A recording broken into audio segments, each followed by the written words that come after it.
পৃথিবীতে বেঁচে থাকার জন্য টাকার প্রয়োজন। তাই জন্মের পর থেকেই মানুষ টাকা উপার্জনের নেশায় বিভোর হয়ে থাকে। টাকা উপার্জনের জন্য করতে থাকে অক্লান্ত পরিশ্রম। কিন্তু কিছু মানুষের ভাগ্যটাই যেন খারাপ।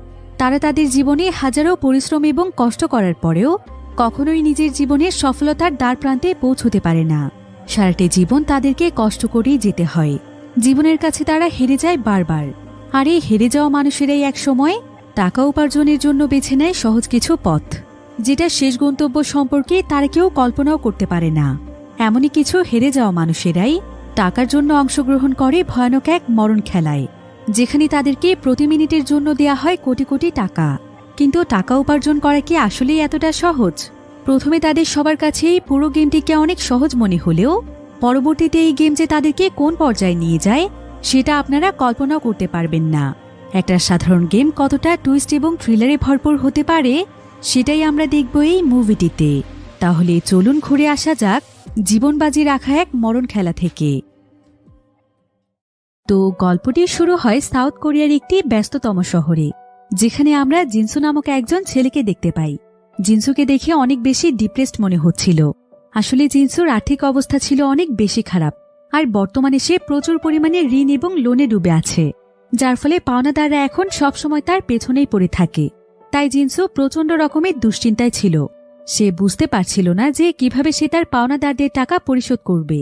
তো এসব ব্যাপারে জিনসু যখন অনেক দুশ্চিন্তায় ছিল, ঠিক তখনই তার কাছে তার অনেক প্রিয় এবং কাছের একজন বন্ধু আসে। আর সে তাকে বলে, আমার কাছে দুর্দান্ত একটি আইডিয়া আছে বন্ধু, যেটার মাধ্যমে আমরা দুজন রাতারাতি কোটিপতি হয়ে যেতে পারবো।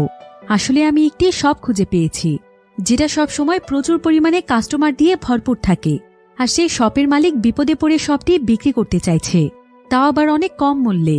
তাই আমরা দুজন মিলে যদি কোনোভাবে শপটিকে কিনে নিতে পারি, তাহলে আমাদেরকে আর কোনোদিনও পেছনে ঘুরে তাকাতে হবে না। চলো না আমরা দুজন মিলে 50% করে টাকা দিয়ে শপটিকে কিনে ফেলি। কিন্তু জিনসু তাকে জানায় যে তার কাছে তো এখন ঠিকভাবে খাওয়ার মতো কোনো টাকা নেই, তাহলে সে তাকে একটি শপ কেনার টাকা কিভাবে দেবে। তার বন্ধু তখন তাকে একটি বিজনেস এজেন্সির কথা বলে, যেখান থেকে নতুন বিজনেসম্যানদেরকে লোন দেয়া হয়। যদিও এইসব লোনের চক্করে জিনসু আর নিজেকে জড়াতে চাইছিল না, কিন্তু সে তার বন্ধুর বুদ্ধিতে সেই শপটি কেনার জন্য তার বলা সেই এজেন্সি থেকে অনেক টাকা লোন এনে তাকে দেয়, যাতে করে তারা দুজন মিলে সেই শপটি নিতে পারে। আর সেই শপ থেকে উপার্জিত টাকা দিয়ে সে লোনগুলো পরিশোধ করতে পারে। তো তার বন্ধু তাকে জানায় যে কিছুদিনের মধ্যে শপ রেডি করে সে তাকে খবর দেবে। জিনসু আসলে তার বন্ধুকে অনেক বিশ্বাস করে, তাই সেও তার অপেক্ষায় থাকে। কিন্তু দেখা যায় অনেকদিন সময় পার হয়ে যাওয়ার পরও তার বন্ধু তার সঙ্গে কোনো ধরনেরই যোগাযোগ করছে না। এমনকি সে জিনসুকে সমস্ত জায়গা থেকে ব্লক করে দিয়েছে। জিনসু এতে অনেক বেশি দুশ্চিন্তায় পড়ে যায়। এরপর একটু খোঁজ নেওয়ার পর সে জানতে পারে যে তার বন্ধু আসলে ছিল একজন স্টক ব্রোকার, আর সে তার সমস্ত টাকা স্টক মার্কেটে লাগিয়ে শেষ করে দিয়ে পালিয়েছে। একথা জানতে পেরে জিনসুর মাথায় যেন আকাশ ভেঙে পড়ে, কারণ এমনিতেই তো সে অনেক বড় বিপদের মধ্যে ছিল। তার উপর তার বন্ধু তাকে আরো বেশি বিপদে ফেলে চলে গিয়েছে। আর বর্তমানে জিনসু প্রায় 9 মিলিয়ন টাকার লোনের নিচে ডুবে আছে। তবে প্রথমে কিন্তু জিনসু একদমই হাল ছেড়ে দেয়নি। সে সারাদিন নানা জায়গাতে কাজ করে টাকা উপার্জনের চেষ্টা করছিল। সে বিভিন্ন জায়গাতে পার্ট টাইম জব করত। সে ছোটখাটো শপ ক্লিনিং, রোড ক্লিনিং এবং অনেক উঁচু উঁচু বিল্ডিং এর গ্লাস ক্লিনিং এর কাজ করত। তবে এই কাজটি করতে সে ভীষণ ভয় পেত। কিন্তু টাকার জন্য তো তাকে কাজগুলো করতেই হবে। তবে খুব অল্প সময়ের মধ্যে জিনসু বাস্তবতাকে মেনে নেয়। সে বুঝে যায় যে সে যদি এভাবে সারা জীবনও কাজ করে যায়, তারপরও সে পাওনাদারদের টাকার 1% টাকাও জোগাড় করতে পারবে না। এরপর আস্তে আস্তে পাওনাদাররা জিনসুর কাছ থেকে তার সমস্ত সম্বল কেড়ে নেয়, এমনকি তার থাকার জায়গাটিও নিয়ে নেয়। আর অন্যদিকে সেই লোন এজেন্সির লোকেরা তাকে পাগলের মতো খুঁজছিল। তারা একবার তাকে ধরতে পারলেই কারাগারে পাঠিয়ে দেবে, আর তার বহু বছরের জেল হয়ে যাবে। এখন জিনসুর সামনে তার বেঁচে থাকার সমস্ত রাস্তা যেন বন্ধ হয়ে যায়। তাই জিনসু সোজা চলে যায় তাদের শহরের অনেক উঁচু একটি ব্রিজের সামনে। সে আসলে নিজেকে শেষ করে দেওয়ার সিদ্ধান্ত নিয়েছে। তবে যখনই সে ব্রিজ থেকে নিচে লাফ দিতেই যাবে, ঠিক তখনই তার মোবাইলে একটি টেক্সট আসে। জিনসু দেখতে পায় যে তার ব্যাংক অ্যাকাউন্টে কে যেন প্রচুর পরিমাণে টাকা পাঠিয়েছে। সে ভাবছিল হয়তো ভুল করে কারো টাকা তার কাছে চলে এসেছে। তবে টেক্সটটিতে লেখা ছিল যে আপনি আপনার জীবন থেকে কিছু সময় বিক্রি করে এর চাইতেও আরো কয়েক গুণ বেশি টাকা আর্ন করতে পারবেন। এরপর এমন সময় জিনসুর সামনে অনেক বড় একটি লাক্সারিয়াস কার এসে দাঁড়ায়। জিনসুর কাছে মনে হচ্ছিল যে এটা আত্মহত্যা প্রতিরোধকারী কোনো এজেন্সি নয় তো। যদিও সেই গাড়ির ভেতর থেকে কোনো মানুষেরই আওয়াজ পাওয়া যাচ্ছিল না। কিন্তু এমন সময় জিনসু চিন্তা করে যে এরা আবার সময় কেনার কথা বলে তার কিডনি খুলে বিক্রি করে দেবে না তো। তবে পরক্ষণেই তার মনে পড়ে যায় যে সে তো এমনিতেই মরতে যাচ্ছিল, তাহলে তার কিডনি বিক্রি করে দিলেই বা কি, বাঁচতে হলে তার এখন শুধুমাত্র টাকার প্রয়োজন। তাই জিনসু আর দ্বিতীয়বার চিন্তা না করে সোজা সেই গাড়িতে বসে পড়ে, আর সেই গাড়িটি তাকে সোজা শহর থেকে অনেক দূরের একটি থিয়েটারের মতো জায়গাতে গিয়ে নামায়। এরপর গাড়িটি সঙ্গে সঙ্গে সেখান থেকে চলে যায়। জিনসু তখন সেই থিয়েটারের ভেতরের দিকে যেতে থাকে, আর কিছু দূর যাওয়ার পরে সে সেখানে একটি চিঠির মতো পেপার দেখতে পায়, যেখানে লেখা ছিল, আপনাকে অনেক অনেক অভিনন্দন, আমাদের বিশেষ একটি প্রোগ্রামে আপনাকে সিলেক্ট করা হয়েছে। আপনি যদি আমাদের প্রোগ্রামে সময় দিয়ে টাকা উপার্জন করতে চান, তাহলে আপনার সামনে থাকা 8টি কার্ডের মধ্যে যে কোনো একটি কার্ড সিলেক্ট করুন। আপনি চাইলে আপনার পছন্দ মতো যে কোনো নাম্বারই সিলেক্ট করতে পারবেন। এরপর সেই কার্ডটি হাতে নিয়ে ভেতরে চলে আসুন। তবে যদি আপনি আমাদের প্রোগ্রামটিতে অংশগ্রহণ করতে না চান, তাহলে আপনার সামনে থাকা 20 মিলিয়ন টাকা নিয়ে এখান থেকে চলে যেতে পারেন। পেপারটি পড়ে জিনসু তো একদম অবাক হয়ে যায়, কারণ এখানে যোগদান না করেই 20 মিলিয়ন টাকা দেয়া হবে, আর যোগদান করলে তো কোনো কথাই নেই। তবে জিনসু প্রথমে এই 20 মিলিয়ন টাকা নিয়ে চলে যেতে চাইছিল, কিন্তু পরক্ষণেই সে ভাবে যে সে যদি তার এই বেকার জীবন থেকে অল্প কিছু সময় দিয়ে এত টাকা ইনকাম করতে পারে, তাহলে কেন সে এইটুকু টাকা নিয়ে ফিরে যাবে? তাছাড়া তার লাইফের তো কোনো লক্ষ্যই নেই। তাই সে এখান থেকে এত পরিমাণ টাকা ইনকাম করতে চায় যে টাকা দিয়ে সে সারা জীবন বসেই খেতে পারবে, তাকে আর তার সেই কষ্টের জীবনে ফিরতে হবে না। এই ভেবে সে অনেক চিন্তা ভাবনা করে সেখান থেকে একটি কার্ড তোলে। কার্ডের নাম্বার ছিল 3। এরপর সে সেই কার্ডটি নিয়ে ভেতরে চলে যায়। জিনসু দেখতে পায় যে এটা তো অনেক বিশাল বড় একটি জায়গা, আর এই জায়গাটি খুবই সুন্দর ছিল, যেটা দেখতে অনেকটাই অ্যামিউজমেন্ট পার্কের মতো। সেখানকার একটি জায়গাতে রয়েছে অনেক বড় একটি টাইমার, যেখানে প্রায় 24 ঘন্টা সময়ে টাইম সেট করা আছে।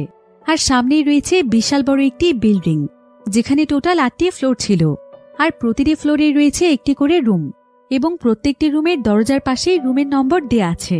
আর সেই কার্ডটিতে থাকা নম্বর অনুযায়ী তাদেরকে রুম সিলেক্ট করতে হবে। তো জিনসুর কার্ড নম্বর যেহেতু 3 ছিল, তাই জিনসু সোজা 3 নম্বর ফ্লোরের রুমে চলে যায়, আর সেখানে সে তার কার্ডটি ইনসার্ট করলেই রুমের দরজা খুলে যায়।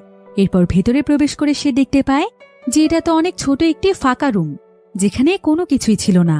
তবে সেখানে ছোট্ট একটি বক্সের মতো জায়গা এবং জানালা ছিল, কিন্তু জিনসু জানালার একদম কাছে গিয়ে বুঝতে পারে যে এটা আসলে একটি ফেক এলইডি স্ক্রিন, যেটাতে রিয়েল ইফেক্ট দেওয়া হয়েছে, এবং রুমটির চারিপাশে ক্যামেরা ছিল। আর সেখানে বক্সের মতো যে জায়গাটি রয়েছে সেটা আসলে ছিল একটি ডেলিভারি হেজ, যেটার মাধ্যমে জিনসুকে একটি ইউনিফর্ম, শু এবং একটি রুল বুক দেয়া হয়। আর রুল বুকের মধ্যে এখানকার সমস্ত নিয়ম কানুন লেখা ছিল। জিনসু তখন সেখানে বসে রুল বুকটি পড়তে শুরু করে, যেখানে লেখা ছিল, আপনারা এখানে যত বেশি সময় পর্যন্ত থাকতে পারবেন, আপনাদেরকে ঠিক তত বেশি টাকা দেয়া হবে। প্রত্যেক মিনিটের জন্য আপনারা একটি নির্দিষ্ট পরিমাণ টাকা পেতে থাকবেন। আপনার সামনে একটি টেলিফোন রয়েছে, আর এই টেলিফোনটির মাধ্যমে আপনি যে কোনো সময় আপনার প্রয়োজনীয় জিনিস অর্ডার করতে পারবেন। তবে সেই জিনিসগুলোর দাম কেটে নেওয়া হবে আপনারই উপার্জিত টাকা থেকে। আর এই গেমটিতে আপনারা যা ইচ্ছে তাই করতে পারবেন, কিন্তু কোনো পার্টিসিপেন্ট যদি মারা যায় অথবা নিজে থেকে গেম কুইট করে দেয়, তাহলে গেমটি সেখানেই শেষ হবে। এমনকি তারা যদি ক্যামেরারও কোনো ধরনের ক্ষতি করে, তাহলে সেখানেই গেম শেষ হয়ে যাবে। তাছাড়া গেমটি স্টার্ট হওয়ার আগে আপনাদের নিজস্ব পোশাক আশাক ডেলিভারি হেজে দিয়ে দিতে হবে, এবং আমাদের প্রোভাইড করা ইউনিফর্ম পরতে হবে। আর কেউ যদি এখানকার রুলসের একটি রুলসও ব্রেক করে ফেলে, তাহলে তার উপার্জিত টাকা থেকে অর্ধেক টাকা কেটে নেওয়া হবে। এরপর জিনসু সঙ্গে সঙ্গে ইউনিফর্ম পরে তৈরি হয়ে যায়, আর সে তার রুমের জন্য কিছু প্রয়োজনীয় জিনিস অর্ডার করতে চায়। সে একটি ব্ল্যাঙ্কেট এবং বিছানার চাদর অর্ডার করলে দেখতে পায় যে এখানে তো এসব জিনিসের প্রাইস প্রায় 100 গুণ বেশি। অর্থাৎ যদি বাইরে কোনো জিনিসের দাম 1 টাকা হয়, তাহলে এখানে সেটার দাম 100 টাকা। জিনসু এখানে প্রায় বেশ কয়েকটি জিনিস অর্ডার করে বিষয়টি সম্পর্কে নিশ্চিত হয়ে যায়, কিন্তু পরক্ষণেই তার মাথায় একটি আইডিয়া আসে। সে তখন কিছু পুরনো নিউজ পেপার এবং বোর্ড অর্ডার করে, আর সেগুলোকেই সে তার বিছানা এবং ব্ল্যাঙ্কেট বানিয়ে ফেলে। তবে জিনসু এখানে লক্ষ্য করে যে আস্তে আস্তে তার টাইমারের মধ্যে টাকার পরিমাণ বাড়ছে। প্রত্যেক মিনিটে তার 30,000 টাকা করে বাড়ছিল। এবার জিনসু এখানে ক্যালকুলেশন করে বুঝতে পারে যে সে যদি কোনো কিছু অর্ডার না করে এখানে একদিন থাকতে পারে, তাহলে প্রতিদিন সে প্রায় 40 লক্ষ টাকা উপার্জন করতে পারবে। তো এবার কিছুক্ষণ পরেই জিনসুর টয়লেটে যেতে ইচ্ছে করলে জিনসু দেখতে পায় যে তার রুমের মধ্যে কোথাও কোনো টয়লেট নেই। সে তখন একটি কম দামি প্লাস্টিকের বোতল ব্যবহার করে তার কাজ চালায়। এবার পরের দিন সকালে সে তার রুম থেকে বেরিয়ে দেখতে পায় যে এখানে তার মতো আরো 7 জন প্রতিযোগী রয়েছে, অর্থাৎ 8টি ফ্লোরে তারা মোট 8 জন প্রতিযোগী ছিল। তো তারা সবাই তখন একে অপরের সঙ্গে পরিচিত হতে চাইলে একজন প্রতিযোগী বলে যে এতজন মানুষের নাম মনে রাখা সম্ভব নয়, তাই তারা সবাই সবাইকে তাদের ফ্লোরের নাম ধরেই ডাকবে, যেমন ফ্লোর নাম্বার 1, ফ্লোর নাম্বার 2, এভাবে করে ফ্লোর নাম্বার 8 পর্যন্ত। তো এই গেমটিতে যে 8 জন প্রতিযোগী রয়েছে তারা প্রত্যেকেই ছিল ভিন্ন ভিন্ন স্বভাবের মানুষ। ফ্লোর নাম্বার 1 ছিল খুবই সহজ সরল এবং নরম মনের একজন মানুষ, তবে তার একটি পায়ে সমস্যা রয়েছে। ফ্লোর নাম্বার 2 মনের দিক দিয়ে ভালো মানুষ হলেও তার ব্যবহার ছিল খুবই রুড। আর ফ্লোর নাম্বার 3 অর্থাৎ জিনসু সম্পর্কে তো আমরা জানি। ফ্লোর নাম্বার 4 ছিল অনেক দায়িত্বশীল এবং বুঝদার একজন মানুষ। ফ্লোর নাম্বার 5 ছিল খুবই শান্তিপ্রিয় একজন মানুষ। আর ফ্লোর নাম্বার 6 ছিল কিছুটা রুড এবং স্বার্থপর, এমনকি সে ক্ষমতার বড়াই করতে পছন্দ করে। ফ্লোর নাম্বার 7 ছিল অনেক বেশি লজিক্যাল এবং সে অনেক বেশি ট্যালেন্টেড এবং বুদ্ধিমান ছিল। আর ফ্লোর নাম্বার 8 ছিল খুবই নির্লজ্জ এবং গায়ে পড়া স্বভাবের একজন মেয়ে, এমনকি সে শো অফ করতে অনেক বেশি পছন্দ করে। বিলাসবহুলভাবে থাকাটাই যেন ছিল তার একমাত্র লক্ষ্য। তো এবার কিছুক্ষণ পরেই তারা টাইমারের দিকে তাকিয়ে দেখতে পায় যে টাইম এখন 24 ঘন্টা থেকে 35 ঘন্টা পর্যন্ত ইনক্রিজ হয়েছে, অর্থাৎ কোনো না কোনোভাবে এখানকার টাইম বাড়ানো যায়। আর টাইম বাড়িয়েই তো তারা যত বেশি সময় এখানে থাকতে পারবে তত বেশি টাকা পাবে। এরপর জিনসু এখানে টয়লেটের ব্যাপারে জিজ্ঞাসা করলে সবাই তাকে জানায় যে এখানে কোনো প্রকার টয়লেট নেই, তাই তাদেরকে অন্য কোনো ব্যবস্থা বের করতে হবে। এবার তারা সবাই কিছুক্ষণের মধ্যেই বুঝতে পারে যে এখানে যা কিছু আছে সেই সবকিছুই ফেক, অর্থাৎ ডিসপ্লেতে যে সমস্ত খাবারগুলো রাখা আছে সেগুলোও ফেক। এরপর তারা সবাই মিলে সিদ্ধান্ত নেয় যে প্রথমে তাদেরকে তাদের বেসিক জিনিসগুলোর ব্যবস্থা করতে হবে। সবচেয়ে প্রয়োজনীয় বিষয়টি হচ্ছে যে তাদের প্রত্যেকেই টয়লেটের বিকল্প হিসেবে কিছু ব্যবহার করতে হবে। এমন সময় তারা আবার এখানকার টাইমারের নিচে অনেক বড় একটি ডেলিভারি হেজ দেখতে পায়, ঠিক যেমনটা তাদের রুমের মধ্যে রয়েছে। তো ফ্লোর নাম্বার 7 এখানে বলে যে তাদের এখানকার ডেলিভারি হেজ থেকে কিছু অর্ডার করে দেখা উচিত যে কেন এখানে ডেলিভারি হেজ দেয়া হয়েছে। এখন এই কথা শুনে ফ্লোর নাম্বার 6 সঙ্গে সঙ্গে সেখানে চলে যায় আর সে নিজের জন্য একটি লাইটার এবং সিগারেট অর্ডার করে। এতে করে দেখা যায় যে তাদের গেমের যে টাইমার রয়েছে সেই টাইমার থেকে প্রায় 2 মিনিট সময় কেটে গিয়েছে। এদিকে ফ্লোর নাম্বার 8 তাদের সবাইকে জানায় যে এখান থেকে অর্ডার করার পরেও তাদের রুমে টাকা একদম ঠিকঠাক আছে। তো এতে তারা সবাই বুঝতে পারে যে আসলে বাইরের ডেলিভারি হেজ থেকে কিছু কিনলে তাদের সময় কেটে যাবে। এখন জিনসু এখানে একটি ক্যালকুলেশন করে। সে এখানকার জিনিসের দাম অনুযায়ী বুঝতে পারে যে ডেলিভারি হেজের প্রত্যেক মিনিটের দাম হচ্ছে 2500 টাকা। আসলে জিনসু যেহেতু সুপার শপে কাজ করত, তাই সেই লাইটার এবং এই সিগারেটের দাম বাইরের চাইতে 100 গুণ বেশি দাম অনুযায়ী ক্যালকুলেশনটি বের করেছে।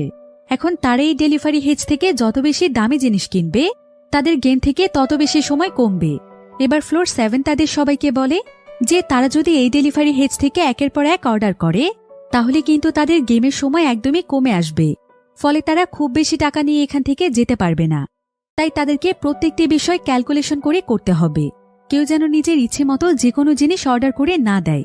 তাদেরকে শুধুমাত্র অর্ডার করতে হবে তাদের সবচাইতে প্রয়োজনীয় জিনিস, যেগুলো ছাড়া কোনোভাবেই চলা সম্ভব নয়। তাই তারা সবাই মিলে ডিসাইড করে কিছু প্রয়োজনীয় জিনিসপত্র অর্ডার করে, যেমন গোসল করার জন্য বালতি, টয়লেট পেপার এবং নিজেকে ফ্রেশ রাখার জন্য টুকিটাকি কিছু জিনিসপত্র, এমনকি মলমূত্র ত্যাগ করার জন্য প্লাস্টিকের কিছু ব্যাগও নেয়। এবার তারা সবাই মিলে ফ্রেশ হয়ে যখন নিচে আসে তখনও তাদের প্রত্যেকেরই আরো বড় একটি সমস্যা ছিল, সেটা হলো তাদের কাছে খাওয়ার মতো কিছুই ছিল না। কিন্তু নাম্বার 8 এখানে জানায় যে সে নাকি অনেক কিছু খেয়েছে। কাল রাতের বেলায় নাকি তার কাছে ডেলিভারি হেজের মাধ্যমে অনেকগুলো খাবার এসেছে, যেখানে প্রত্যেকটি খাবারই 8টি করে বক্সে ছিল। আর সে সমস্ত খাবারগুলো সে তার ফ্লোরে নিয়ে নিয়েছিল এবং সেখান থেকে অল্প কিছু খাবার খেয়ে সে সমস্ত খাবারই রেখে দিয়েছে। আর একথা শুনে তারা সবাই বুঝতে পারে যে গেমের মধ্যে আসলে খাবার তাদের জন্য একদম ফ্রি ছিল। তবে সমস্ত খাবারগুলো প্রথমে পাঠানো হয় ফ্লোর 8-এ। তারা এখানে এটাও বুঝতে পারে যে তাদের ডেলিভারি হেজটি হচ্ছে লিফট সিস্টেমের, তাই ফ্লোর 8 থেকে ধারাবাহিকভাবে এক এক করে খাবার নিচে আসতে থাকবে। কিন্তু গতকাল 8 ফ্লোর যেহেতু সমস্ত খাবার নিজের কাছেই রেখে দিয়েছে, তাই তারা কেউই কাল খাবার পায়নি। এই কারণে তারা খাবার খাওয়ার জন্য ফ্লোর 8-এ যেতে চায়। আর যখন তারা সবাই মিলে ফ্লোর 8-এ পৌঁছয় তখন তারা সবাই একদম চমকে ওঠে, কারণ ফ্লোর 8-এর রুম ছিল সবচাইতে বড় এবং বিলাসবহুল। এমনকি সেখানে তাদের সবার চাইতে প্রায় 100 গুণ টাকা বেশি পায়। তার টাকার তুলনায় ফ্লোর 1 পায় প্রতি 1 মিনিটের জন্য 1% টাকা, যেখানে সে পাচ্ছে তার তুলনায় প্রায় 100 গুণ বেশি। এখন তারা এই সমস্ত বিষয় ক্যালকুলেশন করে বুঝতে পারে যে ফ্লোর 1-এর পর থেকে ফ্লোর নাম্বার যত উপরের দিকে যায় তাদের রুমের ফ্যাসিলিটি এবং টাকার সংখ্যাও তত বেশি বাড়তে থাকে, যেটা 8 নম্বর ফ্লোরে এসে প্রায় 100 গুণ বৃদ্ধি পায়। তাই এখানে বাকিরা আফসোস করছিল যে কেন তারা বড় নাম্বার সিলেক্ট করেনি। যাই হোক, এবার তারা সবাই মিলে তাদের নিজ নিজ খাবারগুলো অল্প অল্প করে খায় আর বাকিগুলো সারাদিনের জন্য বাঁচিয়ে রাখে, কারণ সারাদিনে তাদের কাছে শুধুমাত্র রাতেই খাবার আসবে। এবার তারা সবাই যখন নিজ নিজ রুমের মধ্যে ছিল, ঠিক তখনই নাম্বার 4 অনেক জোরে একটি চিৎকার দেয়। আর তার চিৎকারের আওয়াজ শুনে সবাই যখন বাহিরে আসে তখন সে দেখতে পায় যে তাদের গেমে আর মাত্র 15 মিনিট সময় বাকি আছে, অর্থাৎ 15 মিনিটের মধ্যেই তাদের গেম শেষ হতে চলেছে। কিন্তু তারা কেউই এখনো পর্যাপ্ত পরিমাণ টাকা উপার্জন করতে পারেনি।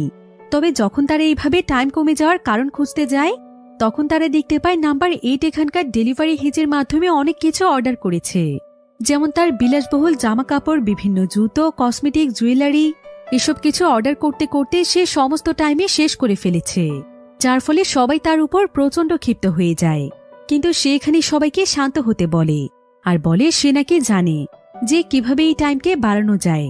সে বলে যে এখানকার সিঁড়ির উপর দিয়ে ওঠানামা করলে টাইম বাড়তে থাকে। যদিও প্রথমে তার কথা কেউই বিশ্বাস করছিল না, তবে টাইম এখন এত বেশি কমে গিয়েছিল যে টাইম বাড়াতে হলে তাদেরকে সিঁড়ি দিয়ে অনেক বেশি পরিমাণে ওঠানামা করতে হবে। তাই তারা সবাই এখানে দ্রুত একসঙ্গে সিঁড়ি দিয়ে ওঠানামা করতে থাকে। তবে এখানে ওঠানামা করতে সবচাইতে সমস্যা হচ্ছিল ফ্লোর নাম্বার 1-এর, কারণ তার একটি পায়ে সমস্যা ছিল। কিন্তু সেও যেহেতু গেমে অংশগ্রহণ করেছে তাই তাকেও এই কাজটি করতেই হবে। তো এইভাবেই একটানা প্রায় 15 মিনিট যাবৎ তারা সবাই যতটুকু সম্ভব সিঁড়ি দিয়ে ওঠানামা করতে থাকে। কিন্তু টাইম কোনোভাবে না বেড়েই 0-তে চলে আসে, যার ফলে সবাই একদম মন খারাপ করে হার মেনে নেয়। কিন্তু কিছুক্ষণ পরেই তারা দেখতে পায় যে টাইমারে প্রায় 24 ঘন্টা সময় যোগ হয়ে গিয়েছে। ফলে তারা সবাই অনেক খুশি হয়ে যায় আর বুঝতে পারে যে ফ্লোরিট আসলে সত্য কথাই বলেছে। তাই তারা সবাই মিলে এখানে অনেক আনন্দ করছিল। তবে তাদের আনন্দের সবচাইতে বড় কারণ ছিল যে তারা এখন সময় বাড়ানোর উপায় জানতে পেরেছে, অর্থাৎ এখন তাদের টাইমের কোনো লিমিট থাকবে না। তাদের যত বেশি টাকার প্রয়োজন তারা তত বেশি টাইম বাড়াতে পারবে। তবে এভাবে অল্প কিছু টাইম বাড়াতে তাদেরকে অনেকবার ওঠানামা করতে হয়, কারণ এভাবে টাইম অনেক স্লো বাড়ে। তাই তারা এখন প্রতিদিন সকালে উঠেই টাইম বাড়ানোর কাজে লেগে পড়ে। তবে সারাদিন এভাবে সিঁড়ি দিয়ে ওঠানামা করার ফলে রাতের বেলা তারা সবাই অনেক বেশি ক্লান্ত হয়ে যায়। কয়েকদিনের মধ্যে তাদের শরীরও আস্তে আস্তে অনেক খারাপ হতে থাকে। তাই এবার তারা আলোচনা করে 4 জন করে 2 গ্রুপে বিভক্ত হয়ে যায় আর সিদ্ধান্ত নেয় যে প্রতিদিন শুধুমাত্র একটি গ্রুপে সিঁড়ি দিয়ে ওঠানামা করবে। তবে যেদিন প্রথম গ্রুপটি সিঁড়ি দিয়ে ওঠানামা করবে সেদিন দ্বিতীয় গ্রুপের সবাই বিশ্রাম নেবে, আর যেদিন দ্বিতীয় গ্রুপের সবাই ওঠানামা করবে সেদিন প্রথম গ্রুপের সবাই বিশ্রাম নেবে। এভাবে করে তাদের টাইমও বাড়বে এবং তারা বিশ্রামও নিতে পারবে। তবে 2 গ্রুপের মধ্যে জিনসুদের গ্রুপে ছিল নাম্বার 1-এর সেই ব্যক্তিটি যার পায়ে সমস্যা ছিল, আর তার পায়ে সমস্যা থাকার কারণে নাম্বার 6 এবং নাম্বার 8 তাকে অনেক কথা শোনায়। তারা আসলে খুবই স্বার্থপর ছিল। তারা বলে যে সে যেহেতু টাইম বাড়াতে খুব একটা কাজে আসবে না, তাই তাকে এর ভর্তুকি অন্য দিক দিয়ে দিতে হবে। তাকে সবার চাইতে কম খাবার খেতে হবে। তার ভাগের খাবারগুলো খাবে যে সব চাইতে টাইম বেশি বাড়াবে সে। কিন্তু নাম্বার 2 এখানে যেই মেয়েটি ছিল সে একটু গ্যাংস্টার টাইপের হলেও সে ছিল অনেক নরম মনের একজন মানুষ। তাই সে এখানে সবাইকে বলে যে বাকি সবার মতো সমান ফ্যাসিলিটি নাম্বার 1-এরও পাওয়া উচিত। তার পায়ে সমস্যা এটা তো তার কোনো দোষ নয়। কাল থেকে আমার টাস্কের পাশাপাশি তার টাস্কও আমি কমপ্লিট করে দেব।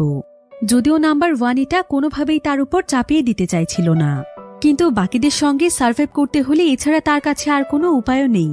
অর্থাৎ এখন নাম্বার 2-কে প্রতিদিনই ওঠানামা করতে হবে। তার বিশ্রামের জন্য কোনো সময় ছিল না, তাই সে 2 গ্রুপের সঙ্গে প্রতিদিন সিঁড়ি দিয়ে ওঠানামা করত। এতে করে নাম্বার 2-এর অবস্থাও অনেক বেশি খারাপ হয়ে যাচ্ছিল। কিন্তু এই ব্যাপারে তার কোনো অভিযোগ ছিল না। তবে তাকে দেখে জিনসুর আবার অনেক মায়া হয়। তাই জিনসু এবার নাম্বার 2-এর সঙ্গে নাম্বার 1-এর টাস্ক ভাগাভাগি করে নেয়। অর্থাৎ নাম্বার 1-এর টাস্কটি অর্ধেক জিনসু করবে আর অর্ধেক করবে নাম্বার 2। তো এভাবেই একদিন করে জিনসু এবং নাম্বার 2 নাম্বার 1-এর টাস্কগুলো কমপ্লিট করতে থাকে। এভাবে প্রায় বেশ কয়েকদিন সময় পার হয়ে যায়। কিন্তু এখন তারা সবাই অনেক বড় একটি সমস্যায় পড়ে যায়। সেটা হলো এখন তাদের প্রত্যেকের ফ্লোরে মলমূত্র অনেক বেশি বেড়ে গিয়েছে। তারা প্লাস্টিকের ব্যাগ এবং বোতলে করে মলমূত্র তাদের ফ্লোরের একটি কোণায় রেখে দিয়েছে, কারণ এখানে এগুলোকে ফেলার মতো কোনো জায়গা ছিল না। কিন্তু এখন এগুলোর পরিমাণ বেশি হয়ে যাওয়ার কারণে তারা ঠিকমতো তাদের রুমে থাকতে পারছে না।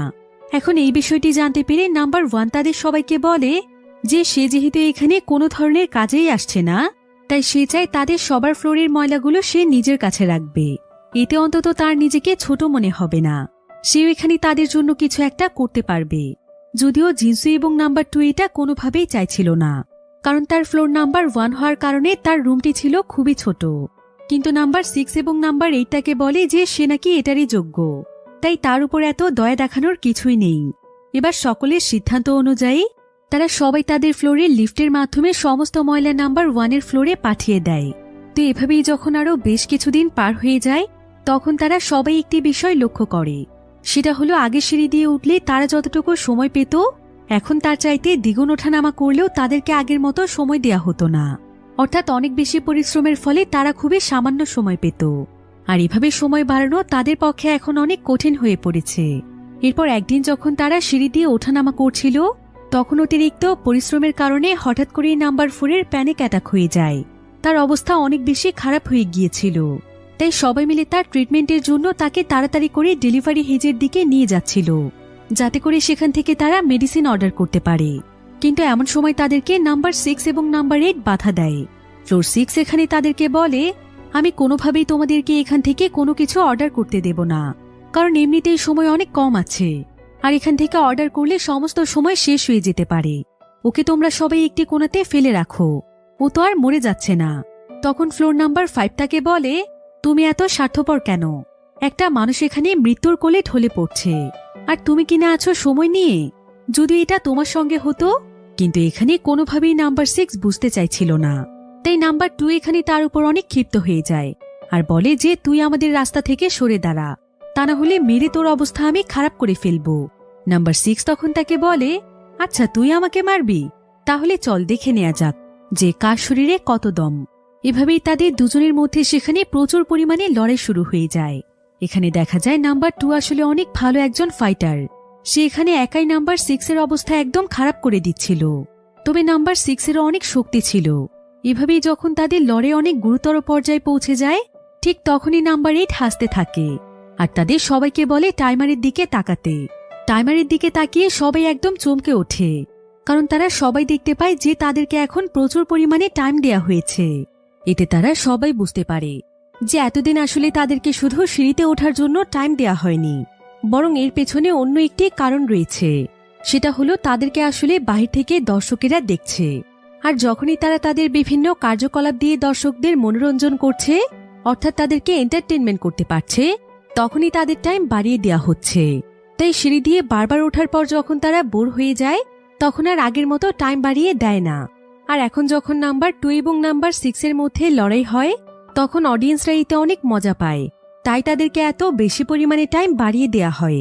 এরপর তারা সবাই মিলে চিন্তা করতে থাকে যে আসলে কিভাবে তারা অডিয়েন্সকে এন্টারটেইন করবে, যাতে করে তাদেরকে সময় বাড়িয়ে দেয়া হয়। সবকিছু বিবেচনা করে তারা ডিসাইড করে যে তারা এখানে একটি ট্যালেন্ট শো এর আয়োজন করবে, যেখানে তারা প্রত্যেকেই তাদের মধ্যে যে সমস্ত ট্যালেন্ট রয়েছে সেটা দেখিয়ে দর্শকদেরকে এন্টারটেইন করতে পারে। কিন্তু জিনসু এতে কিছুটা দুশ্চিন্তায় পড়ে যায়, কারণ তার ভেতরে কোনো ট্যালেন্টই ছিল না। এবার আজকে প্রথম দিনের মতো তারা তাদের ট্যালেন্ট শো স্টার্ট করে, যেখানে নাম্বার 7 তার নাক দিয়ে বাঁশি বাজায়, যার ফলে দেখা যায় যে মুহূর্তের মধ্যেই তারা প্রায় 20 ঘন্টা টাইম পায়। তাই তারা সিদ্ধান্ত নেয় যে বাকি সবাই তাদের ট্যালেন্ট কাল দেখাবে।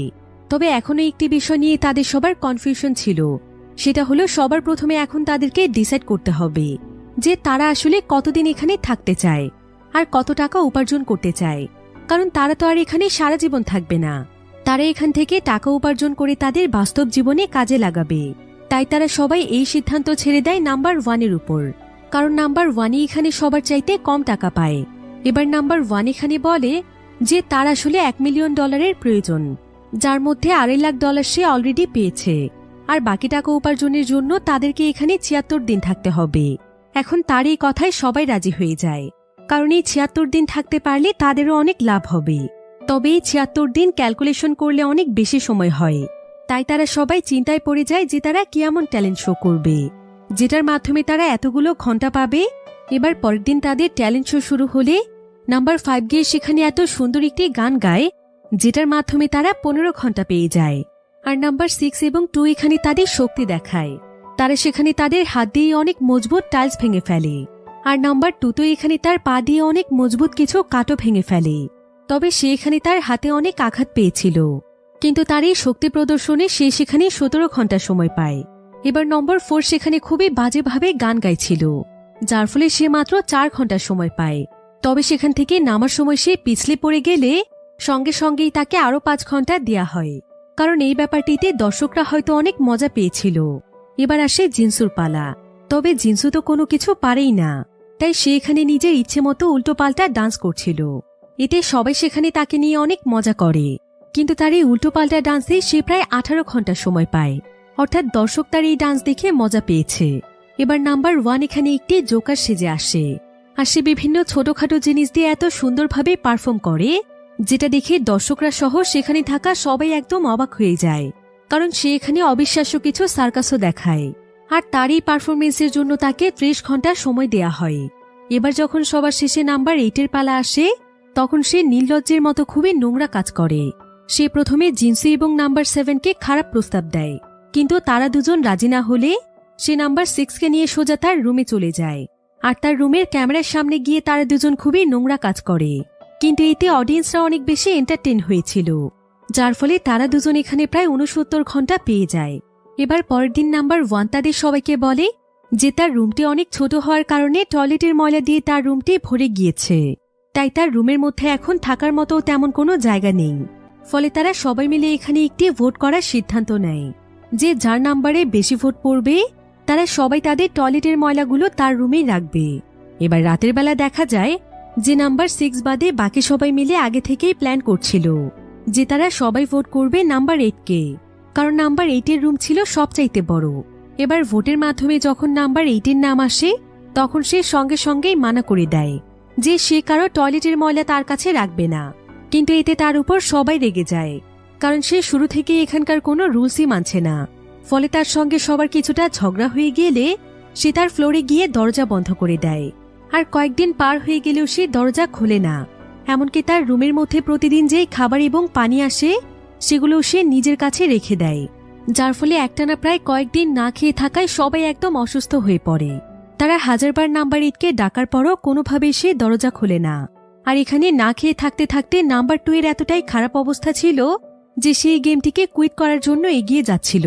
কিন্তু এমন সময় নাম্বার 1 এসে তার পা চেপে ধরে আর বলে যে সে যেন কোনোভাবেই এমনটা না করে, কারণ এটা করলে তারা কেউই কোনো টাকা পাবে না। কিন্তু তার $1 মিলিয়ন অনেক বেশি প্রয়োজন, তাই সে যেন আর কিছুদিন অপেক্ষা করে। এদিকে এখানে নাম্বার 5-এর তো হ্যালুসিনেশন শুরু হয়েছিল। সে বারবার দেখতে পাচ্ছিল যে নাম্বার 8 তার জন্য খাবার নিয়ে এসেছে। এখন সবারই এমন করুণ পরিণতি দেখে জিনসু বলে যে সমস্ত ময়লা সে তার রুমে রাখবে। এরপর তারা সবাই গিয়ে একসঙ্গে নাম্বার 8-এর কাছে ক্ষমা চাইবে। এটা শুনে নাম্বার 4 তখন বলে যে জিনসুর সঙ্গে সেও ময়লা ভাগাভাগি করে নেবে। এবার প্ল্যান মোতাবেক এমন করার পরেই নাম্বার 8 তার রুম থেকে বেরিয়ে আসে, আর সবাই আগের মতো খাবার পেতে শুরু করে। এখন তাদের কাছে টাইম বাড়ানোর মতো নতুন কোনো আইডিয়া ছিল না।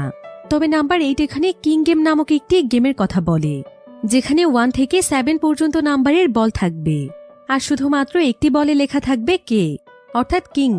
তো সবাই বল তোলার পর কিং নামক বলটি যার কাছে থাকবে সে সেদিন যা বলবে তাদের সবাইকে তাই করতে হবে।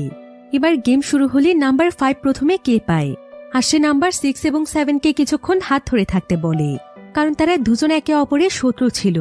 আর এর ফলে তারা শুধুমাত্র 90 মিনিট পায়, তাই তারা ভাবে যে তাদেরকে আরো বেটার কিছু করতে হবে। এরপর সবার শেষে নাম্বার 8 যখন কিং পায়, তখন সে নাম্বার 2 এবং নাম্বার 6কে ফাইট করতে বলে আর দেখতে চায় যে তাদের মধ্যে কে জেতে। তবে যেহেতু তাদের দুজনেরই একে অপরের প্রতি অনেক রাগ ছিল, তাই তারা দুজনই দুজনকে ইচ্ছে মতো মারতে থাকে। যদিও নাম্বার 2 প্রথমে তাকে ভালোভাবেই প্রতিরোধ করছিল, কিন্তু ট্যালেন্ট শো দেখাতে গিয়ে সে তার হাতে অনেক আঘাত পেয়েছিল, যার ফলে সে বেশিক্ষণ লড়াই করতে পারে না। আর সুযোগ পেয়ে নাম্বার 6 এখানে তাকে এত পরিমাণ মারে যে তার পুরো শরীর এবং চেহারা একদম রক্তাক্ত হয়ে যায়। তাদের লড়াই একদম সিরিয়াস পর্যায়ে চলে যায়। নাম্বার 6 তাকে মেরেই ফেলতে চাইছিল, কিন্তু সবাই কোনো মতে তাদেরকে আটকায়। এরপর দেখা যায় যে এই ফাইটের কারণে তারা প্রায় 90 ঘন্টা সময় পেয়েছে। এতে করে সবাই বুঝতে পারে যে শোয়ের ওনার এবং অডিয়েন্সরা আসলে কি চায়। তারা আসলে মানুষের খারাপ পরিস্থিতি দেখে মজা পায়, কিন্তু এভাবে টাকার জন্য মানুষকে এতটা নির্মমভাবে মারাটা মোটেও উচিত নয়। তাই পরের দিনই তারা সবাই মিলে একটি টেজার গান অর্ডার করে, যেটার মাধ্যমে ইলেকট্রিক শক দেয়া হয়। অর্থাৎ এখন থেকে শাস্তি হবে ইলেকট্রিক শক দেয়া। এবার পরের দিনে যখন নাম্বার 8 কিং হয়, তখন সে জিনসুকে বলে নাম্বার 4কে ব্যাট টাচ করতে। কিন্তু জিনসু এর পরিবর্তে নিজেই শক খেতে চায়। তবে তাকে শক দেওয়ার পর দেখা যায় যে সে অজ্ঞান হওয়ার সাথে সাথে তার প্যান্টও ভিজিয়ে ফেলেছে। আর এটার জন্য তারা প্রায় 6 ঘন্টা সময় পায়। এখন পরের দিন থেকে একজন মানুষ কিং হওয়ার পর সে দুজন মানুষের মধ্যে কয়েনের মাধ্যমে টচ করে। অর্থাৎ দুজন মানুষের মধ্যে যে কয়েনের চিহ্ন ভুল গেস করে তাকে শক খেতে হয়। তবে এই গেমের মধ্যে সবাই একটি বিষয় লক্ষ্য করে, সেটা হলো প্রতিদিনই নাম্বার 4, নাম্বার 6 এবং শুধুমাত্র নাম্বার 8 কিং হচ্ছিল। তাই একদিন নাম্বার 1 এখানে তার সঙ্গীদেরকে বলে যে তার কেমন যেন সন্দেহ লাগছে। তার মনে হচ্ছে নাম্বার 4, 6 এবং 8 টিম হয়ে খেলছে। তারা চিট করে তাদেরকে প্রতিদিন হারাচ্ছে। আর নাম্বার 7-এরও নাকি এমনটাই মনে হচ্ছিল। তাই সেদিন রাতের বেলা সে নাম্বার 4কে পাহারা দেয়। আর সে সত্যি সত্যি তাকে হাতে নাতে ধরে ফেলে।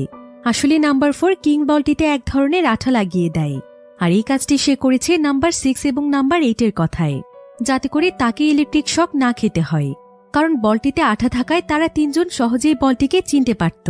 তবে নাম্বার 7 এখানে তাকে জানায় যে কাল থেকে যদি সে কোনোভাবে চিট করার চেষ্টা করে তাহলে সে তার এই বিষয়টি সবাইকে জানিয়ে দেবে। এতে করে কিন্তু তারই বিপদ ঘটবে।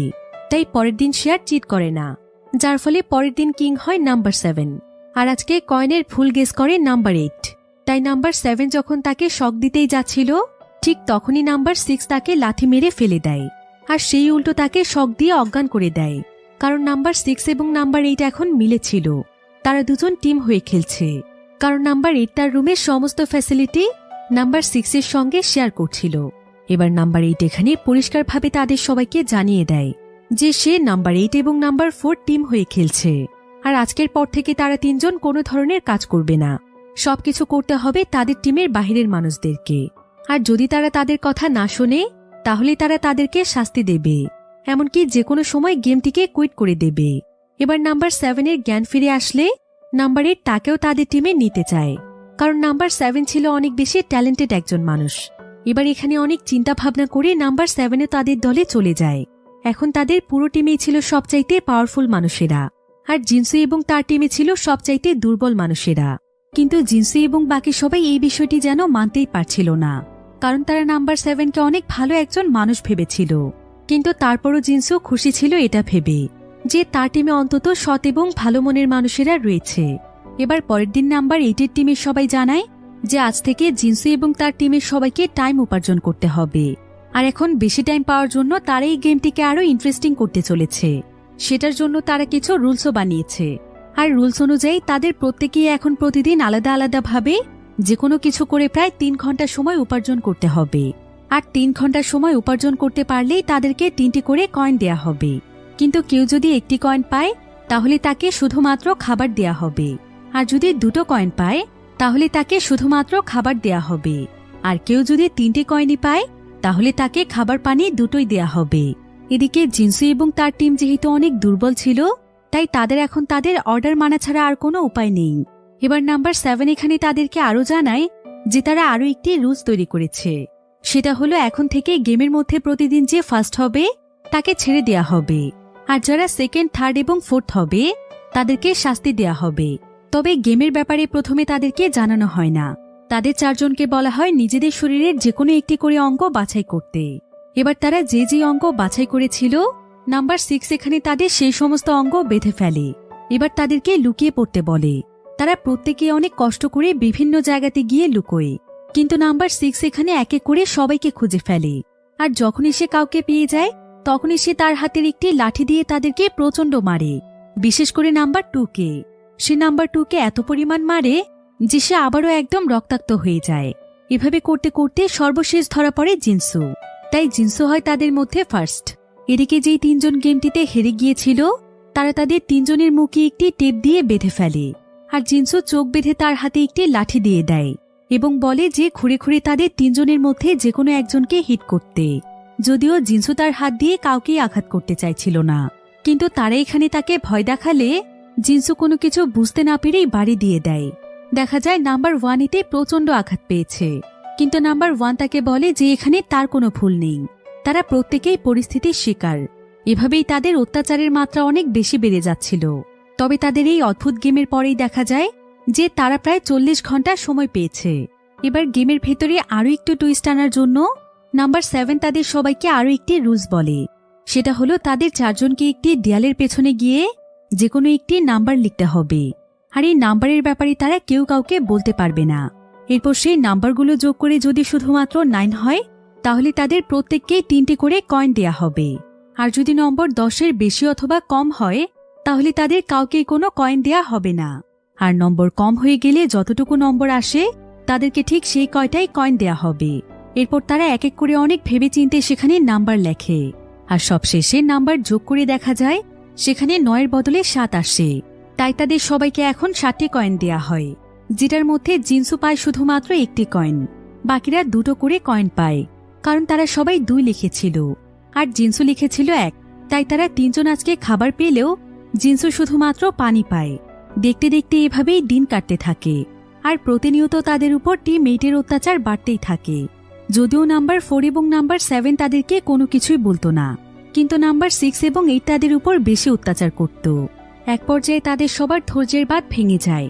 এরপর তারা একদিন নাম্বার 1-এর রুমে এসে প্ল্যান করতে থাকে যে কিভাবে তারা নাম্বার 8-এর টিমের হাত থেকে বাঁচবে। তাদের এই প্ল্যান করার সময় নাম্বার 7 তাদেরকে দেখে ফেলে, কিন্তু সে বাকিদেরকে কোনো কিছু জানায় না। এবার সেদিন রাতের বেলা দেখা যায় হঠাৎ করেই নাম্বার 1 প্রচণ্ড চিৎকার করতে থাকে আর বলতে থাকে যে তার পেটে নাকি প্রচণ্ড ব্যথা করছে, সে কিছুক্ষণের মধ্যেই মারা যাবে। তার চিৎকার শুনে সেখানে নাম্বার 6 এবং নাম্বার 8 চলে আসে, আর যখনই নাম্বার 6 রুমের মধ্যে প্রবেশ করে ঠিক তখনই তার উপর জিনসু এবং নাম্বার 2 হামলা করে। যদিও প্রথমে তারা নাম্বার 6কে হারিয়ে দিচ্ছিল, কিন্তু নাম্বার 6 সঙ্গে সঙ্গে তার টিজার গানটিকে বের করে, আর সে যখনই তাদেরকে ইলেকট্রিক শক দিয়ে অজ্ঞান করতে যাবে নাম্বার 6 দেখতে পায় গানটির ভেতরে ব্যাটারি নেই। আসলে এই ব্যাটারি খুলে নেওয়ার কাজটি করেছে নাম্বার 7, কারণ সে আসলে ভেতরে ভেতরে জিনসুদের পক্ষেই ছিল। এরপর তারা সবাই মিলে নাম্বার 4, নাম্বার 6 এবং নাম্বার 8কে বন্দি বানিয়ে ফেলে। তবে তাদের মতো তারা তাদের উপর অত্যাচার করে না, শুধুমাত্র তাদেরকে নিজেদের ফ্লোরে বন্দি করে রেখে দেয়। আর তারা সবাই মিলে চলে যায় ফ্লোর 8-এ। সেখানে গিয়ে আজকে প্রায় অনেকদিন পর তারা সবাই মন ভরে খাবার খায়। তাদের হাতে যতটুকু সময় আছে সেই সময়টুকু পার হলেই তারা টাকা নিয়ে এখান থেকে বেরিয়ে যাবে। কিন্তু নাম্বার 1 এটা চাইছিল না, কারণ নাম্বার 1-এর $1 মিলিয়ন এখনো পূরণ হয়নি। তাই সবাই এখানে নাম্বার 1কে বলে যে এখান থেকে বেরিয়ে যাওয়ার পর তারা প্রত্যেকেই তাদের অংশ থেকে তাকে কিছু টাকা দিয়ে দেবে, এতে করে সহজেই তার $1 মিলিয়ন হয়ে যাবে। তাই এখন তারা সবাই খাবে দাবে, মজা করবে এবং গেম শেষ করবে। তো এভাবে তারা নিজেরা খেয়েও যাদেরকে তারা বন্দি করে রেখেছে তাদেরকেও 3 বেলা খাবার খাইয়ে দিয়ে আসে। এভাবেই দেখতে দেখতেই তাদের সেই দিনটি চলে আসে যেদিন তারা এখান থেকে বেরিয়ে যাবে। তাই সবাই অনেক খুশি ছিল। কিন্তু হঠাৎ করেই টাইমারে আরো 45 ঘন্টা সময় বেড়ে যায়, ফলে সবাই একদম অবাক হয়ে যায়। কেউ বুঝতে পারছিল না যে টাইম কিভাবে বেড়ে গেল, কারণ এখন তো কাউকে টর্চার করার মতো কেউই ছিল না। তবে বিষয়টি চেক করতে গিয়ে তারা জানতে পারে যে তাদের মধ্যে কেউ একজন বন্দীদের দাঁত, নখ এই সবকিছু উপড়ে নিয়েছে, আর টাইমও মূলত এ কারণেই বেড়েছে। তবে একটি বিষয় সবার কাছেই পরিষ্কার ছিল যে যে করুক না কেন মূলত টাইম বাড়ানোর জন্যই কাজটি করা হয়েছে। এখন সবাই অনেক আতঙ্কিত অবস্থায় ছিল, আর তারা কেউই এখন কারো উপর বিশ্বাস করতে পারছিল না। এবার সেদিন নাম্বার 5 যখন নাম্বার 6কে খাবার খাওয়াতে আসে তখন নাম্বার 6 এখানে কাঁদছিল। সেখানে নাম্বার 5কে বলে যে তার পায়ে নাকি অনেক যন্ত্রণা হচ্ছে, তার অনেক কষ্ট হচ্ছে, সে তার কর্মের ফল পেয়েছে। সে তাকে কথা দিচ্ছে যে সে আর কোনোদিনও খারাপ কাজ করবে না, তাই সে যেন তাকে মুক্ত করে দেয়, না হলে সে মারা যাবে। এখন নাম্বার 5-এর মন ছিল অনেক নরম, তবে কিছুক্ষণ পর নাম্বার 6 উল্টো তাকে বন্দি বানিয়ে ফেলে, আর সে সঙ্গে সঙ্গেই ডেলিভারি হেজ থেকে একটি বন্দুক অর্ডার করে। এরপর সে সবাইকে নিজের নিয়ন্ত্রণে নিয়ে নেয় আর জানতে চায় যে অন্ধকারে তার পায়ের নখ কে উঠিয়ে নিয়েছে, কিন্তু প্রত্যেকেই বলে যে তারা এই কাজটি করেনি। এবার নাম্বার 7 যেহেতু অনেক ট্যালেন্টেড ছিল তাই নাম্বার 6 চালাকি করে তার পায়ে গুলি করে দেয় আর তাকে এই রহস্যের সমাধান করতে বলে, তা না হলে সে তাকে মেরে ফেলবে। তাই ভয়ে নাম্বার 7 বলে যে সে চাইলে ডেলিভারি হেজ থেকে এখানকার সিসিটিভি ফুটেজ কিনতে পারে, যেটা দেখলেই জানা যাবে যে আসলে এই কাজটি কে করেছে। এবার সিসিটিভি ফুটেজ কিনে চেক করে দেখা যায় যে আসলে এই কাজটি কেউ নয় বরং নাম্বার 1 করেছে। কারণ সে কোনো এক কারণে সময় আরও বাড়াতে চাইছিল। আর নাম্বার 8-এর টিম তাদের উপর যে টর্চার করেছে সে সেটার প্রতিশোধ নিতে চাইছিল। এবার নাম্বার 6 এখানে নাম্বার 1কে মেরে ফেলতে যাচ্ছিল, কিন্তু এমন সময় সেখানে নাম্বার 8 এসে নাম্বার 6কে ইলেকট্রিক শক দিয়ে অজ্ঞান করে ফেলে, আর সে বাকি সবাইকেও বন্দি করে ফেলে। আসলে এভাবে গেমের মধ্যে এমন টুইস্ট এনে সে এখানকার সময় আরও বাড়াতে চাইছিল, কারণ তার নাকি আরও অনেক টাকার প্রয়োজন। তবে সে শুধুমাত্র নাম্বার 4কে তার টিমে রেখেছিল, কারণ নাম্বার 4কে দিয়ে সে এখন সমস্ত কাজ করাবে আর বাকিদেরকে টর্চার করে সে সময় বাড়াবে। তাই সে এখন নাম্বার 4কে নিয়ে তাদের প্রত্যেককেই তাদের নিজ নিজ ফ্লোরে একটি চেয়ারে বেঁধে ফেলে, আর তাদের গলা এবং চোখের মধ্যে এমন একটি ডিভাইস সেট করে দেয় যেটার মাধ্যমে তারা চাইলেও ঘুমোতে পারবে না। এভাবে অত্যাচারের মাত্রা বাড়িয়ে দেয় সেখানকার টাইমও বাড়তে থাকে। নাম্বার 8 এখানে নাম্বার 4-এর মাধ্যমে তাদের রুমের মধ্যে বিভিন্ন ভয়ানক সাউন্ড এবং ইফেক্ট চালু করে দেয়, যার ফলে তারা প্রত্যেকেই যেন একদম মানসিক রোগী হয়ে যাচ্ছিল। সবাই বিভিন্ন আজে বাজে হ্যালুসিনেশন দেখতে পাচ্ছিল। তো এইভাবে একদিন নাম্বার 4 যখন নাম্বার 1-এর রুমে আসে তখন নাম্বার 1 এখানে নাম্বার 4কে একটি প্রস্তাব দেয়। নাম্বার 4 আসলে ততটাও খারাপ ছিল না, সে শুধুমাত্র নিজে বাঁচার জন্য নাম্বার 8-এর কথা মতো চলছে। তো নাম্বার 1 এখানে তাকে বলে যে সে এখানকার একটি গোপন তথ্য জানে, সেটা হলো $1 মিলিয়ন দিয়ে নাকি যে কোনো ফ্লোর সে কিনতে পারবে। আর এই কারণে সে গেমের শুরু থেকে শুধুমাত্র $1 মিলিয়ন পেতে চাইত।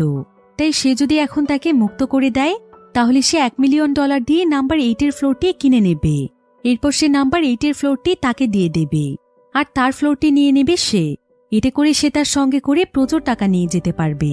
এখন একথা জানতে পেরে নাম্বার 4 তাদের সবাইকে মুক্ত করে দেয় আর তারা সবাই মিলে হয়ে যায় আরও একটি টিম। তবে এটা জানতে পেরে নাম্বার 8 যখন তাদেরকে গুলি করতে যাবে ঠিক তখনই নাম্বার 4 তার মাথায় বাড়ি দিয়ে তাকে অজ্ঞান করে ফেলে। এরপর তারা সবাই মিলে তাকে বেঁধে ফেলে। এখন শুধুমাত্র নাম্বার 8 এবং নাম্বার 6 বন্দী ছিল, তাই তারা সবাই এখন স্বাধীন। এবার প্ল্যান অনুযায়ী নাম্বার 1 চলে যায় নাম্বার 8-এর ফ্লোরটিকে কেনার জন্য, তার সঙ্গে তার বাকি সঙ্গীরাও ছিল। তবে যখনই সে তার ডেলিভারি হেজের মাধ্যমে রুমটি কিনতে যায় তখন সঙ্গে সঙ্গে তার অ্যাকাউন্ট থেকে $1 মিলিয়ন কেটে নেওয়া হয় আর তাকে দেয়া হয় একটি কাগজ। আর এই কাগজটি মূলত ছিল একটি ইনস্ট্রাকশন, যেটার মাধ্যমে তাকে জানানো হয়েছে যে প্রত্যেকটি ফ্লোর কেনার জন্য তাকে কত টাকা দিতে হবে। অর্থাৎ শুধুমাত্র এই ইনস্ট্রাকশনটির দামই ছিল $1 মিলিয়ন। অর্থাৎ আসলে ফ্লোরের দাম $1 মিলিয়ন ছিল না, বরং শুধুমাত্র এই ইনস্ট্রাকশনটির দামই ছিল $1 মিলিয়ন। এটা জানতে পেরে নাম্বার 1 অনেক ভেঙে পড়েছিল, কারণ তার অ্যাকাউন্টে এখন শুধুমাত্র কিছু টাকা পড়ে রয়েছে। কিন্তু সবাই এখানে তাকে সান্ত্বনা দেয় আর বলে যে যে কোনো মূল্যেই হোক এখন তাদেরকে এই গেম থেকে বের হতে হবে, তা না হলে এই গেমের কারণে তারা সবে আরো অনেক নিচে নেমে যাবে। আর এখন তাদের সবার কাছে যত টাকা আছে সেগুলো দিয়েই তারা খুব সুন্দরভাবে জীবন পার করতে পারবে। আর তারা সবাই মিলে ভাগাভাগি করে টাকা নিয়ে নেবে, যাতে করে সবাই সমান ভাগ পায়। এবার আমাদেরকে তাদের অতীতের জীবন দেখানো হয়, যেখানে নাম্বার 1 ছিল একজন জোকার। সে বিভিন্ন সার্কাসে গিয়ে মানুষকে হাসানোর কাজ করত, কিন্তু মানুষকে হাসালেও তার জীবনে কোনো সুখই ছিল না, কারণ তার ছোট্ট মেয়েটি ছিল খুবই অসুস্থ আর তার চিকিৎসার জন্য প্রয়োজন প্রচুর পরিমাণে টাকা। কিন্তু তার অল্প আয়ে চিকিৎসার খরচ তো দূরের কথা, বরং সে তার মেয়েকে একটু ভালো মন্দ খাওয়াতেও পারত না। তাই একদিন বাবা হিসেবে অনেক লজ্জায় পড়ে গিয়ে সে যখনই একটি ব্রিজের কাছে গিয়ে আত্মহত্যা করতে যাবে তখনই তার সামনে 8 শোয়ের গাড়ি এসে দাঁড়ায়, ঠিক যেমনটা জিনসুর সঙ্গে ঘটেছিল। অন্যদিকে নাম্বার 4 একজন মডেল হতে চাইলেও পরিস্থিতির কারণে সে একটি বিল্ডিং এর পার্কিং এর কাজ করত। কিন্তু হঠাৎ করেই সেখানে তার কলেজের কিছু বান্ধবী আসে আর তারা নাম্বার 4-এর এই অবস্থা দেখে তাকে নিয়ে অনেক মজা করে। এতে সে ভীষণ কষ্ট পেয়েছিল, তাই টাকা উপার্জন করে মডেল হতে সে এই গেমে এসেছে। এদিকে নাম্বার 5 ছিল একজন সহজ সরল ডক্টর, আর তার এই সরলতার সুযোগ নিয়ে তার হাজবেন্ড তার সমস্ত টাকা পয়সা নিয়ে পালিয়ে যায় আর তার উপর চাপিয়ে দেয় বিশাল এক লোনের বোঝা, যার ফলে ব্যাংকের লোকেরা তার উপর প্রেসার ক্রিয়েট করতে থাকে। আর তাই সে বিপদে পড়ে লোন শোধ করতে এই গেমের মধ্যে এসেছে। এদিকে নাম্বার 6 ছিল একজন ফুটবল প্লেয়ার, কিন্তু তার গরম মেজাজের জন্য তাকে টিম থেকে বের করে দেয়া হয়। এরপর সে একটি শপে এসে কাজ করলে সে দিনের পর দিন সেই শপের মালিকের কাছে অনেক অপমানিত হয়, আর তাই সেই অপমানের বদলা নেওয়ার জন্য সেও টাকা উপার্জন করতে গেমটি খেলতে এসেছে। অন্যদিকে নাম্বার 7 ছিল একজন স্ক্রিপ্ট রাইটার। সে বিভিন্ন গল্প লিখতে পছন্দ করত। সে এখন পর্যন্ত অনেক গল্প লিখেছে, কিন্তু এসবের পেছনে এতটা পরিশ্রম দেওয়ার পরও টাকার জন্য কোনো ডিরেক্টরই তার গল্প পছন্দ করত না। তাই সে নিজেই তার গল্পের উপর মুভি তৈরি করতেই টাকা উপার্জন করতে এখানে এসেছে। আর সর্বশেষ নাম্বার 8 ছিল একজন স্ট্রিট সিঙ্গার। সে একটি আর্ট গ্যালারির হয়ে রাস্তার সামনে দাঁড়িয়ে গান গাইত। কিন্তু সে যে কোম্পানিতে গান গাইত সেই কোম্পানির মালিক তাকে প্রতিনিয়ত অপমান করত, এমনকি তার সঙ্গে খুবই নোংরা আচরণ করত। এসবে অতিষ্ঠ হতে হতে সে একদিন কষ্টে গান গাইতে গাইতে হাসছিল, যার ফলে আর্ট গ্যালারির সামনে গন্ডগোল লেগে যায়। আর সেদিন তাকে আর্ট গ্যালারির মালিক খুবই অপমান করে বের করে দেয়। তাই সে সেই মালিকের উপর প্রতিশোধ নেওয়ার জন্য এই গেমটি খেলতে এসেছে। অর্থাৎ এই গেমে অংশগ্রহণকারী প্রত্যেকেই নিজেদের জীবন নিয়ে অনেক কষ্টে ছিল। এবার বর্তমান সময়ে দেখা যায় যে সবাই এই গেম থেকে বের হতে চাইছে, কিন্তু নাম্বার 1-এর কারো উপর বিশ্বাস ছিল না যে তাকে তারা এখান থেকে বের হয়ে টাকা দেবে। তাই সে নিজেই তার নিজের টাকা উপার্জন করতে চায়। তাই সে তাদের সবাইকে একটি বন্দুক দিয়ে ভয় দেখায়, আর তাদের সবাইকে সে একটি সারিতে থাকা চেয়ারের মধ্যে বেঁধে রাখে। এরপর সে সেখানে সার্কাসের মতো একটি স্টেজ সাজিয়ে ফেলে, আর সেখানে সে সময় বাড়ানোর জন্য এমন এমন পারফর্ম করতে শুরু করে যেটা দেখে সবাই অনেক ভয় পেয়ে যায়। তারা সবাই চিৎকার করে তাকে থামতে বলে, তবে নাম্বার 1 তাদের কোনো কথাই শুনছিল না। সে তার মেয়ের কথা চিন্তা করতে করতে সেখানকার উঁচু একটি রশির উপর দিয়ে সাইকেল চালাচ্ছিল, আর নিচে সে আগুন দিয়ে প্রথমে সার্কাস দেখিয়েছিল। তাই তার পুরো শরীরে আগুন লেগে যায়, যার ফলে তারা সবাই তাকে বাঁচানোর জন্য চিৎকার করতে থাকে। তবে জিনসু এখানে অনেক কষ্ট করে কোনো মতে তার হাতের বাঁধন খুলে ফেলে, আর সে সবাইকে মুক্ত করে দিয়ে তাকে বাঁচানোর চেষ্টা করে।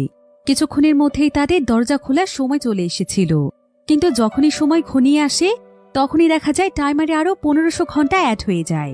এতে তারা সবাই প্রচণ্ড ক্ষিপ্ত হয়ে পড়ে। তখন তারা সবাই মিলে সেখানকার ক্যামেরাগুলোকে ভেঙে ফেলে, কারণ এতে করে কোনো দর্শকই তাদেরকে দেখতে পাবে না, ফলে দরজা অটোমেটিক খুলে যাবে। আর ঘটেও ঠিক এমনটাই। এবার তারা গেম থেকে বেরিয়ে আসলে তারা প্রত্যেকেই দরজার সামনে একটি চিঠি দেখতে পায়, যেখানে লেখা ছিল তারা যে যত টাকা উপার্জন করেছে তাদের প্রত্যেককে সেই টাকা ট্রান্সফার করে দেয়া হবে। অর্থাৎ গেমের শুরুতেই তাদেরকে মিথ্যে রুলস বলা হয়েছিল যে কেউ যদি গেম কুইট করে অথবা ক্যামেরা ভেঙে ফেলে তাহলে তাদেরকে কোনো টাকাই দেয়া হবে না। এদিকে দরজা খুলতে খুলতে অনেক দেরি হয়ে যায়, কারণ দরজা খোলার আগে নাম্বার 1 মারা যায়। এ ঘটনার পর প্রায় কয়েক মাস সময় পার হয়ে যায়। একদিন জিনসু নিজে থেকেই নাম্বার 1-এর ফিউনারেলের আয়োজন করে, আর সে সেই গেমে থাকা সবাইকে ইনভাইট করে।